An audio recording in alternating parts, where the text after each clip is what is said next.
orang tuh ngerasa itu sesuatu hal yang wajar, orang tuh ngerasa sesuatu hal yang biasa gitu.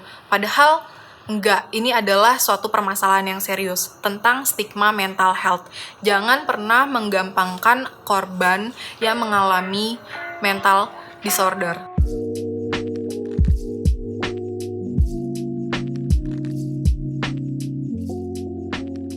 Hai, kenalin gue Noven dari Dalam Perspektif, dan di sini kita bakalan ngobrol santai tentang stigma mental health. Kalian pasti udah familiar banget kan dengan kata mental health. Ya, kesehatan mental. Apalagi di tengah pandemi kayak gini, banyak banget orang yang mulai ngobrolin dan aware tentang mental health. Bagus. Jadi orang tuh makin teredukasi dengan kondisi mental orang yang ada di lingkungannya, terutama dengan dirinya sendiri. Nah, kalian sempat baca berita ini nggak sih? Baru-baru ini baru aja viral. Kalau kalian belum tahu, bisa lihat di sini. Unggahan akun @listongs menceritakan pelecehan seksual dan pemerasan sebesar 1,4 juta rupiah kepada seorang penumpang yang melakukan pemeriksaan rapid test. Aparat Polres Bandara Soekarno-Hatta mendatangi korban untuk meminta keterangan dan mengumpulkan alat bukti.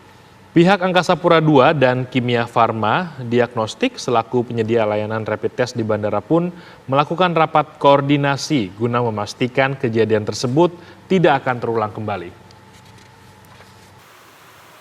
Nah, dari berita itu, gue tuh cukup kaget ya, karena di berita itu ada kronologi di mana seorang perempuan, dia tuh mahasiswa akhir di salah satu perguruan tinggi di Jakarta, yang mana dia tuh melakukan rapid test untuk bepergian untuk acara pribadi dia, tapi pas saat menjalani rapid test, ada oknum petugas yang melakukan pelecehan seksual kepada dirinya. Nah, dia tuh tadinya nggak ngelapor, tapi sesampainya di Bali, dia tuh ngerasain trauma yang cukup berat, dan akhirnya dia memberanikan diri untuk melapor didampingi dengan salah satu yayasan di Bali. Nah, dikutip dari Kumparan, ternyata diketahui bahwa korban pelecehan seksual ini mengalami trauma yang cukup berat. Ia mengalami ketakutan dan depresi, sehingga ia takut untuk keluar rumah sendirian. Artinya apa? Trauma yang dialami dia setelah pelecehan seksual itu ternyata bukan main-main loh. Dia sampai punya trust issue dan nggak berani untuk keluar sendirian. Itu menghambat banget nggak sih untuk aktivitas kita setiap hari gitu loh. Kasian banget. Nah, kasus awalnya kan bermula dari pelecehan seksual ya. Padahal kita tahu sendiri, ya realita di Indonesia bahwa kasus pelecehan seksual tuh nggak setegas itu regulasinya. Jadi, campaign untuk sahkan RUU PKS pun sampai sekarang masih menuai pro dan kontra. Nah, itu banget yang jadi PR buat kita, di mana korban-korban pelecehan seksual yang nyata-nyata telah mendapatkan efek yang luar biasa, efek negatif, itu masih aja tidak mendapat perlindungan yang baik dari regulasi pemerintah. Dan orang-orang tuh jadi makin seenaknya gitu loh. Udah jelas-jelas jadi korban, udah jelas-jelas depresi, punya ketakutan, trauma, itu masih aja di-blame bahwa ada orang yang beranggapan bahwa ya tetap aja salah korbannya, tetap aja salah si ceweknya yang memancing. Hal-hal yang seperti itu kok kayaknya victim blaming banget gitu loh. Nah, kenapa nggak kita support? Stigma tentang korban yang mengalami depresi dianggap sebagai sesuatu yang terlalu lebay atau melebih-lebihkan. Emang iya? Nggak juga. Jadi kondisi mental seseorang tuh benar dan adanya tuh seperti itu gitu loh. Dia mengalami trauma karena sebuah tindakan yang dia tidak inginkan. Itu bakalan bisa berefek panjang, bahkan bisa menghambat aktivitasnya. Nah, stigma-stigma seperti itu rasanya makin parah gitu loh akhir-akhir ini. Dan jadi orang tuh ngerasa itu sesuatu hal yang wajar, orang tuh ngerasa sesuatu hal yang biasa gitu. Padahal enggak, ini adalah suatu permasalahan yang serius tentang stigma mental health. Jangan pernah menggampangkan korban yang mengalami mental disorder. Nah, stigma-stigma ini yang kita harus hapus. Kalau misalnya kita membuka mata kita lebih lebar lagi, ternyata nggak berhenti sampai di stigma. Orang nggak cuma berpandangan buruk tentang korban yang mengalami mental disorder. tapi korban juga mengalami perilaku-perilaku yang buruk, perlakuan-perlakuan yang kurang manusiawi. Seperti apa? Kita pasti pernah tahulah orang-orang yang mengalami mental disorder kemudian dipasung, dipasak, dikurung, bahkan mengalami perlakuan-perlakuan fisik dan juga seksual, tanda kutip. Misalnya terapi-terapi yang gak jelas. Nah, coba kita refleksikan sedikit aja dengan kehidupan kita sehari-hari.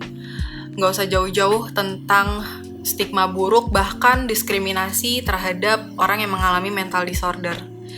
Kita dalam kehidupan sehari-hari, kalau misalnya teman kita ada yang curhat tentang kondisi kesehatan mereka, kesehatan kan dibagi jadi dua, fisik dan juga mental. Kalau misalnya secara fisik, itu kan kelihatan banget. Dan orang kalau misalnya ngeluh ke kita secara fisik, itu mudah banget untuk kita nge-refer ke dokter, ke tenaga medis, atau seseorang yang memang ahli di bidangnya gitu loh. Kayak biasa aja gak sih, kayak aduh gue sakit kepala, ya udah minum obat belum gitu kan, ya udah ke dokter belum, kayak gitu.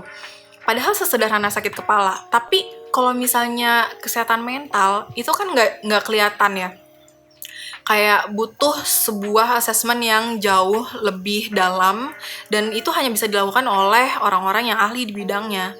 Dan kalau misalnya teman-teman kita curhat tentang aduh gue burn out, aduh gue kayaknya mengarah ke depresi atau kayak gimana, itu udah mulai self-diagnose, dan kayaknya kita tuh jarang banget untuk nge-refer mereka ke orang-orang yang memang ahli di bidangnya gitu loh. Nggak semua orang cukup berpikiran terbuka dan mau menggunakan layanan yang seperti itu ya, kayak psikolog, psikiater, kayak gitu. Jadi stigma-stigma tentang yang kita terapkan sehari-hari aja kok kayaknya itu masih kesannya dijauhi gitu. Untuk pergi ke layanan profesional itu kesannya masih dijauhi untuk mental health. Kayak ada stigma, kan kita nggak gila, kenapa kita harus ke psikiater? Nggak semuanya tentang gila gitu loh. Jadi lebih bagus kita bisa mendeteksi dari awal gitu loh. Kalau misalnya kondisi mental kita sedang nggak bagus, kita bisa datang ke profesional. Stigma-stigma seperti itu sih yang kadang bikin ini tuh makin memperparah, dan ini sebuah sistemik yang sulit banget untuk dirubah. Atau mungkin kita bisa lihat dari hal yang mungkin lebih sederhana lagi. Mungkin nggak sampai ke perilaku kita, diskriminasi, atau mungkin bully yang seperti itu. Tapi itu tuh kadang udah ada di benak sebagian orang yang menganggap mental health tuh kurang begitu memprihatinkan. Jadi katakanlah ada teman kita atau orang di sekitar kita yang sedang mengalami masa sulit. Jelas-jelas dia mengalami kesulitan untuk cope with situation dia atau kondisi dia pada saat itu. Dia sedang terlihat stres-stresnya, mungkin dengan kerjaan atau mungkin tugas-tugasnya dia gitu. Tapi kadang sebagian dari kita merasa bahwa masa gitu aja nggak bisa. Gue dulu lebih parah, lebay banget lu, masa kayak gitu aja ngeluh. Hal-hal yang seperti itu ada di benak kita, dan itu susah untuk dihilangkan. Itu namanya stigma gitu loh. Makanya gue bilang tadi, sistem ini bakalan sulit banget untuk dirubah karena kita butuh edukasi yang lebih matang, dan kita perlu aware gitu dengan kondisi kesehatan mental, baik dari lingkungan sekitar, terutama dengan diri kita sendiri. Dan jangan pernah remehin kondisi mental dari orang lain, karena pada dasarnya ketahanan mental setiap orang itu berbeda-beda. Nah, ada satu hal lagi yang ingin gue bagikan ke kalian, tapi semoga kalian gak pernah mengalami atau bahkan melihat hal ini di sekeliling kalian. Jadi, di tahun 2016, ada sebuah laporan internasional dari Human Rights Watch mengatakan bahwa ada setidaknya 18.800 orang dengan disabilitas psikologis yang ada di Indonesia mengalami pasung atau dikunci, dirantai, dan ditinggal di tempat yang sama sekali ia tidak layak untuk tinggalin. Dan ini semua bukan keinginan si korban. Ini semua dilakukan oleh orang-orang yang ada di sekeliling korban yang menganggap dia adalah sebagai aib. Disabilitas psikologis ini dianggap sebagai aib sehingga dia dikucilkan dan dijauhkan dari lingkungan sosialnya. Nah, nggak berhenti sampai di situ, ternyata kasus-kasus terhadap si korban ini banyak juga yang mengalami kekerasan, baik secara fisik, seksual, dan juga terapi-terapi yang dipertanyakan keberhasilannya. Kita sendiri tahu bahwa di Indonesia masih banyak orang yang menganggap bahwa untuk ke psikolog atau psikiater itu sesuatu hal yang tabu. Nah, bahkan ketika suatu kasus sudah separah itu, maksudnya kondisi korbannya itu udah separah itu, mereka pun masih enggan gitu untuk datang ke psikiater atau ke psikolog. Mereka justru memilih berbagai alternatif-alternatif yang terkadang itu justru bukan memperbaiki permasalahan mereka, si korban ini, tapi justru memperparah kondisinya. Dan dengan dia dikucilkan, itu justru makin membuat mentalnya itu makin merasa diasingkan, tidak diterima, dan lain sebagainya. Itu justru akan memperburuk kondisi dia. Dikutip juga dari laporan yang sama, ada sebuah pengakuan dari seorang wanita yang mengalami disabilitas psikologis yang berada di luar Jakarta. Ia mengatakan bahwa, aku udah dirantai 3 kali. Aku dipukul oleh petugas, diborgol selama seminggu, bahkan aku nggak bisa pergi ke toilet. Aku harus buang air kecil di sana, di mana di pakaianku, katanya. Sangatlah miris. Jadi sebenarnya yang jadi pertanyaan adalah kenapa sih masih ada stigma yang menghalangi kita untuk mencapai kesehatan mental yang bagus, dan juga gimana cara kita ngilangin stigma-stigma itu. Oke, gue mulai dari pertanyaan sederhana. Berapa dari kalian yang ketika melihat orang lain mengalami tekanan mental, maka kalian akan berpikir dengan seperti ini, gue nggak bakalan jatuh di kondisi yang sama seperti dia. Atau mungkin kebalikannya, kita menganggap bahwa ketika kita mengalami kondisi mental, kemudian kita bisa melaluinya dengan baik, maka kita berasumsi bahwa orang lain pun akan bisa mengalami hal itu dengan baik. Tapi kan kenyataannya nggak kayak gitu. Ya kan? Nah, di sini mungkin ada yang seperti itu, yang seperti gue contohkan tadi, tapi ada juga yang enggak. Di sini gue pengen berargumen bahwa semua orang, setiap individu, baik gue ataupun lo, itu punya yang namanya self-identity. Jadi, self-of-identity ini apa? Self-of-identity adalah sebuah sense of identity, di mana setiap orang itu pasti menyematkan unsur identitas kepada dirinya sendiri. Nah, sadar atau nggak sadar, setiap orang pasti memegang teguh nilai-nilai yang ada di kehidupan dia. Dan self of identity dari setiap orang itu pada umumnya merasa bahwa dirinya itu selalu benar dan selalu baik. Nah, jadi ketika kita melakukan kesalahan, itu kan bertolak belakang dengan self-identity kita yang merasa bahwa kita adalah selalu benar. Nah, itu bertolak belakang. Jadi, yang dirasakan oleh kita apa? Ya, perasaan sakit. Jadi, kita menghindari sebisa mungkin untuk melakukan kesalahan. Atau mungkin kita melakukan kesalahan, tapi kita bisa berargumen bahwa, enggak, gue gak salah karena gue selalu benar dan gue selalu baik. Jadi singkat cerita, self-of-identity ini bisa dikatakan sebagai perasaan dari setiap orang yang tanda kutip akan merasa dirinya selalu benar dan selalu baik. Nah, saking kita sulit untuk membayangkan rasa sakit apabila ada sesuatu hal yang bertentangan dengan self-of-identity kita, makanya ketika kita melihat ada orang lain di luar sana, bukan kita loh ya, di luar sana mengalami sakit, maka refleks pertama yang muncul pada diri kita adalah gue gak bakalan jatuh di kondisi yang sama seperti mereka karena gue selalu akan benar dan gue akan selalu baik-baik aja, gue selalu baik gitu loh. Jadi kita denial gitu loh, kita bakalan denial ketika kita melihat kondisi orang lain ada di dalam persakitan.